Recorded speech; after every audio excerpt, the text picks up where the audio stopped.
Hi, Bonita Nuttall here. Thank you so much for tuning in to another outstanding presenters video. So have you ever heard that saying, we're all unique? Well, we are actually all unique in the way that we process information that comes to us, in the way that we make sense of the world that we live in, and in the way that information comes to us, the way that we map it out in our minds, and eventually the way that we map it out in our neurology. Today I'm going to be sharing with you the 4 different representational systems that we use as individuals in our lives to really make sense of the world that we live in. Now, why is this really important? It's really important because whether we're doing presentations and we need to learn a speech or a script, or whether we're taking a course or on a workshop, or we just want to learn a new skill or technique, the quality of our learning will determine how quickly we're able to actually take that information in, process it, and be able to use it again in our lives.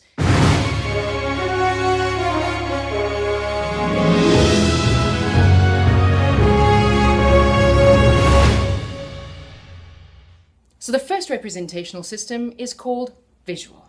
Yes. So if you can remember far back for some of us when we were in high school, and for others maybe it was just the other day, but remember how when you were studying something and we drew those mind maps and it was all colorful and we would take them and stick them on the wall and it would help us to learn.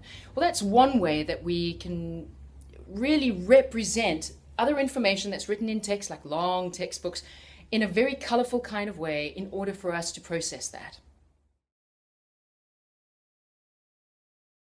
There are some youngsters today in particular, and I don't know if I was similar when I was a kid because I don't think it was a thing, like it's a thing today, but they can hear the lyrics of a song. They can hear it like a couple of times and they've got it down. My niece and my nephew, oh my word, they are amazing. I'll be sitting in the car with them, and now my nephew's old enough to drive me around, so he'll be driving me around, and you name the song that comes on the radio. Both him and my niece are just like, wada, wada, wada, and they go off at the different kinds of lyrics of the different songs. And so one of the ways that somebody who's auditory might be able to support themselves in learning is through making little songs out of things. I know that when I was studying coaching, one of the ways that one of the ladies told us that she learns, one of the processes that we do is literally she created a little song out of it. And it really supported her in being able to do that.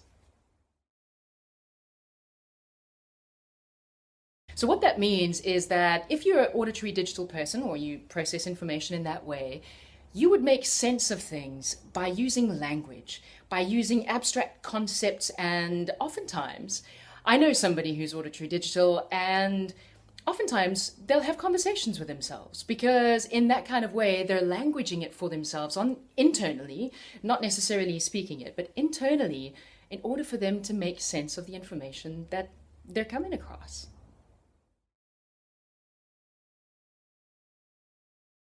And last but not least, there's kinesthetic. So kinesthetic learners will learn by feeling. It's also around moving our bodies. It's around engaging through touch. So oftentimes if you're kinesthetic, it might help to sit in a workshop or a course, or if you're still in school, in a boardroom meeting and you need to learn something, get something like a stress ball and just kind of squish it around like this. It helps to somehow incorporate it within the body. I also, because I do kinesthetic, so when I'm learning something, I'll actually move around the room. I'll walk inside my bedroom and I'll literally speak to myself while I'm learning. I might find gestures that I can gesture out in order for me to really get that. And I promise you, it works like a charm. Thank you so much for tuning in again today. If you liked this video, please click like and share it with some friends if you think that they can benefit from it. If you don't yet know what your representational system is, please head over to bonita@bonitanuttall.com. There is a document that I've posted there that you can download. It's a really quick, it's about a 5-minute test that you can do, and you just tally up the results at the end of it. There's also another document elaborating a little bit more on the representational systems. Just head on over to bonita@bonitanuttall.com, download your document for free, and have a look and see what your representational system is.